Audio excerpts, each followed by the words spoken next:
Bien, perfecto. Se cortó la comunicación, entonces, la clase, cuando estaba diciendo que, bueno, es la otra manera, es solamente cambiar la nomenclatura, nada más, de llamar a la aceleración del punto P como la aceleración en la dirección de la componente radial por U sub R, la tangencial por U sub θ y la axial por U sub Z. Siendo la componente radial de la aceleración, tiene dos componentes que son la aceleración en la dirección del radio, dos componentes, R2 puntos y R θ punto al cuadrado, y lo mismo con la transversal. Ya van a ver que de otra manera también vamos a llegar a estas expresiones y van a ver que cada una de estas componentes, cada uno de estos sumandos, vamos a tener distintos nombres, y vamos a ver que van a dar diferentes fenómenos o van a representar diferentes fenómenos de la naturaleza. Bien. La dirección y los sentidos de velocidad de aceleración van a surgir de la suma de cada una de estas componentes, básicamente. ¿Ah? Pero acuérdense que la velocidad, sobre todo la velocidad, siempre va a ser tangencial a la trayectoria que sigue el punto. Ya la aceleración ya vamos a ver con la aceleración qué es lo que está pasando. Pero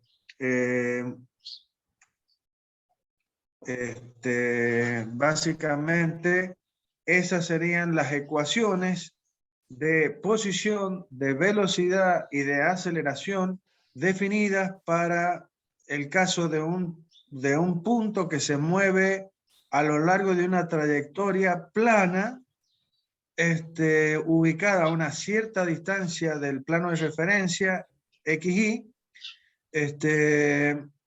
y que sigue una trayectoria cualquiera en el espacio. Bien. Ahora vamos a hacer las simplificaciones que nosotros decíamos para poder colocarnos dentro del tema que nosotros estamos tratando, que es la rotación de un cuerpo cualquiera respecto de un eje fijo. Entonces lo que queremos es la ecuación de posición, de velocidad y de aceleración de un punto de un cuerpo que se traslada a través de una trayectoria alrededor de ese eje. Entonces, a estas ecuaciones que hemos alcanzado, que hemos logrado obtener, que dan la situación genérica y general de ese punto en el espacio, siguiendo una trayectoria cualquiera, le vamos a hacer una primera simplificación, y es que esa trayectoria que sigue el cuerpo no esté en cualquier plano, sino que esté en el plano de referencia, que es el plano XY. O sea que esa partícula o punto se mueva en el plano XY, no en un plano paralelo al XY.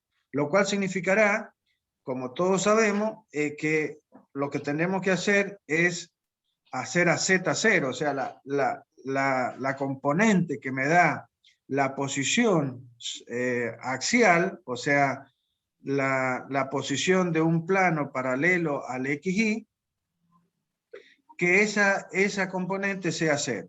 Si la componente es 0, lo que tendríamos que hacer es, en todas las ecuaciones de posición, de velocidad y de aceleración, la componente axial no debe aparecer, porque va a valer 0. Por eso, como vimos, la ecuación de la posición me daba un vector RP que estaba en el espacio y que tenía dos componentes, R por mu sub R más Z por U sub Z, pero U sub Z z vale 0. Por lo tanto, quedó la ecuación solamente en función de la componente radial. ¿Por qué? Porque estamos en el plano de referencia XY. Y esta es la ecuación con la cual comenzamos y que dijimos que teníamos que entender. ¿Se acuerdan? Cuando dije que vamos a trabajar en coordenadas polares. Y la ecuación que me va a dar la posición del punto desplazándose por una trayectoria en el plano era R punto R igual a R por mu sub R. Bueno, a esa ecuación hemos llegado. ¿Por qué? Porque hemos colocado a P, al punto P, en el plano XY. Ahora, directamente, el punto P no está definido por este vector RP, sino solamente por este vector R que se encuentra, o RP también, pero que se encuentra sobre el plano XY. Bien. Entonces, esta es una primera simplificación, que es que el movimiento se haga sobre el plano XY. Y para terminar y encuadrarnos dentro de nuestro estudio, vamos a hacer que la trayectoria S que seguía ese punto no es cualquiera, sino es una trayectoria curvilínea. ¿Por qué? Porque curvilínea que está definida por una circunferencia. Es decir, que todo punto que pertenece a un cuerpo y que rota, que ese cuerpo rota respecto de un eje que está contenido en el mismo, todos los puntos que pertenecen a ese cuerpo y que no pertenecen al eje siguen trayectorias circulares, como ya lo hemos visto, circulares alrededor de ese eje. Por lo tanto, si la trayectoria curvilínea es circular, entonces el radio tiene que ser constante. Es decir, estamos analizando un punto que se encuentra a una distancia dado por un vector R respecto de mi sistema, de mi eje de rotación. Pero ese valor R es constante. Bien. Por lo tanto, la ecuación que me da la posición de ese punto que describe esa trayectoria circular está dada por la ecuación R igual a R por mu sub R, básicamente. Y es la ecuación polar. ¿Por qué? Porque las coordenadas cilíndricas son las coordenadas definidas en el espacio. Ahora, si nosotros trabajamos con coordenadas cilíndricas, pero en el plano, las coordenadas se transforman en coordenadas polares, básicamente. Entonces, esta es la expresión de la posición de un punto P siguiendo una trayectoria circular en coordenadas polares. R igual a R más mu sub R. Bien, para encontrar la expresión de la velocidad en este movimiento de rotación pura de un cuerpo, tendríamos que derivar a esta expresión respecto al tiempo. Por lo tanto, la derivada de R va a ser la velocidad del punto P, que será la derivada del vector RP respecto al tiempo, y como ya sabemos es la derivada del primero por el segundo sin derivar, más el primero sin derivar por la derivada del segundo. Bien, el tema es que R es un vector que tiene módulo constante, como dijimos. Por lo tanto, la derivada del valor escalar R respecto al tiempo tiene que ser 0. Lo cual nos queda el segundo sumando, que será R, valor escalar, módulo, por la derivada de mu sub R respecto de t. Que como vimos, mu sub R era I coseno de tita más J seno de tita.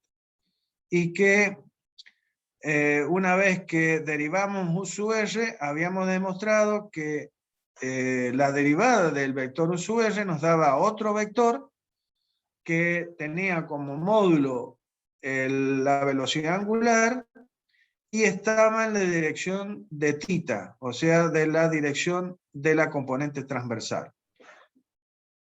Entonces, finalmente,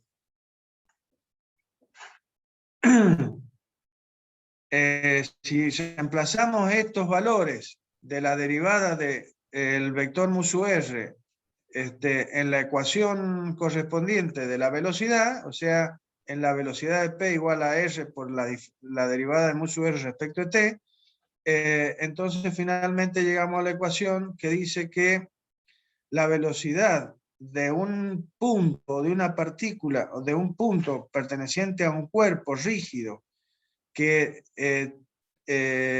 sufre una rotación pura alrededor de un eje que le pertenece, es igual a R por θ punto por U sub θ. O sea, este vector, velocidad, es un vector que tiene como módulo el producto de la posición que me da el punto P respecto de su eje de rotación, o sea, la cantidad RP, que es el módulo del vector posición, multiplicado por la velocidad angular omega, que es θ punto, o sea, θ punto es igual a omega. Ese es el módulo de ese vector y que tiene como dirección la dirección del versor U sub t, que en este caso, el versor U sub θ, que es el versor transversal. Como ustedes ven acá, me aparece un versor U sub t. ¿Por qué? ¿Por qué es así? Porque en el caso particular en el cual nosotros estudiamos el movimiento de rotación pura de un cuerpo respecto de un eje fijo y por lo tanto buscamos la velocidad lineal que un punto de ese cuerpo va a tener siguiendo una trayectoria circular alrededor de ese eje, nosotros podemos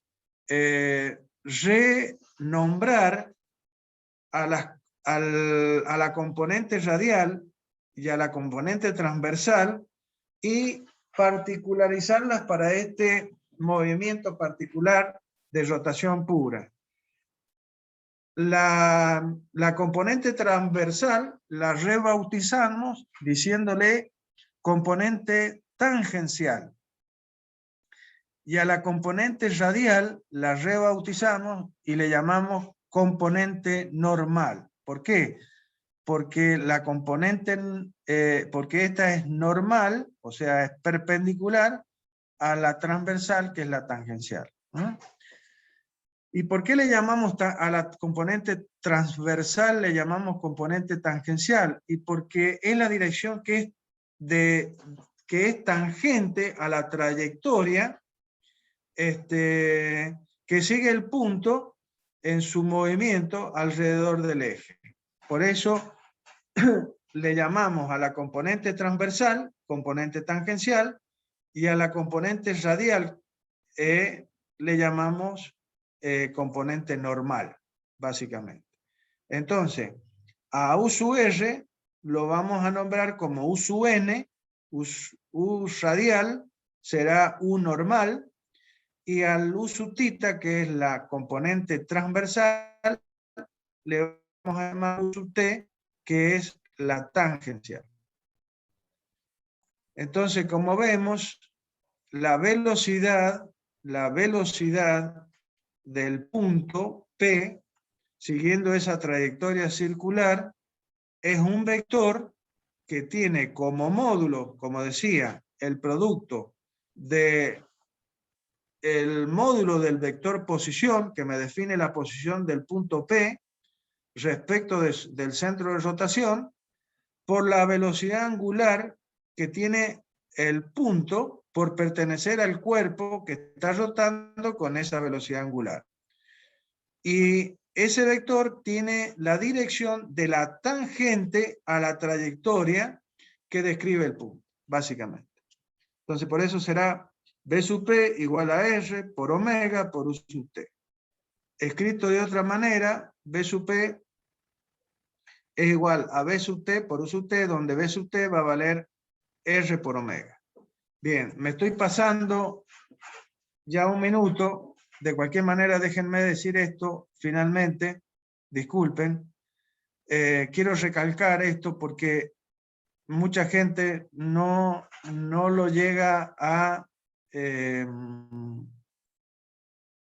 madurar o entender, si bien esto es física 1, básicamente, que estamos viendo y repasando un poco más a lo que es física 1. Entonces, ya saben, nada más que acá lo estamos demostrando, finalmente, que la velocidad, el vector velocidad, es un vector lineal y que también se le llama velocidad lineal o velocidad tangencial. ¿Por qué?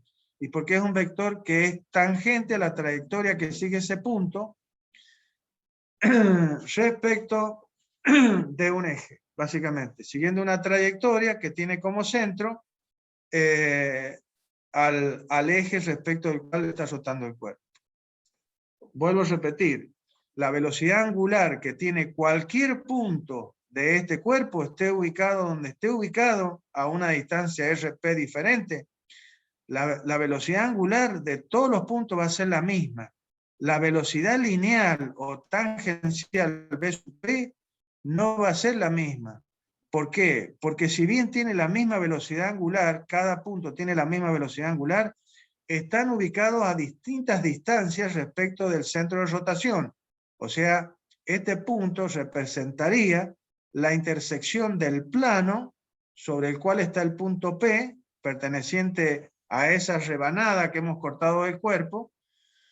Esa sería la intersección del eje con ese plano. Esto me define el punto respecto del cual rota, del cual se desplaza, mejor dicho, el punto P, rotando el cuerpo respecto de este eje, básicamente. Bien, y para terminar, y con esto termino, ya seguimos mañana con esto otro, esta expresión de la velocidad en función de R omega y U sub tita, la vamos a poder colocar como un producto vectorial. Pero bueno, se lo dejo para mañana esto, para explicárselo mañana. Bueno, que tengan buena jornada a partir de ahora, que sigan con buena jornada. Hasta luego y muchas gracias. Chao, profe.